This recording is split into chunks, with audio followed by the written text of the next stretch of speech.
હાલો મિત્રો, કેમ છો બધા? મજામાં ને? આપણે જો મંદિર રૂમનો ઓટો બનાવી નાખ્યો છે. આજે જોઈ શકો છો તમે મંદિર રૂમનો ઓટો ડબલ સ્ટેપ આપી દીધા. આ ઓટાનું કામ પૂરું કરી નાખ્યું આપણે. અને અહીંયા આપણે બાથરૂમની દિવાલ બાકી હતી, દિવાલે મારી દીધી છે. તો આપણે આગળના પેસેજ થોડાક બાકી છે, એ લગાડવાના છે. સીડી નીચેના ઓટા બોટા એવડું બધું લાગી ગયું. રૂમનું ગૃહના વાટા ભરવાના હતા, એવડા એવો થઈ ગયા, કમ્પ્લીટ ભરી દીધા છે. કાલે સેક્શનવાળા એવા હતા, તે સેક્શન બારી કરી નાખી ફિટિંગ. બારી તમે જોઈ શકો છો.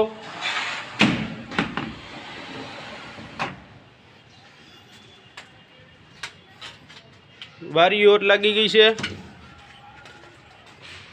પ્લેમ્બરનું કામ હવે એક બાકી રહ્યું છે. સીડી બીડી બધું જેમ બને એમ ગઢી બાપુનો બંગલો વેલારો પૂરો કરવાનો છે. હવે પ્લેટફોર્મનો માપ આજ દેવાનો છે. આજે પ્લેટફોર્મનો માપ દઈ દઈએ. ચાલો તો મળ્યા પાછા નેક્સ્ટ વિડીયોમાં.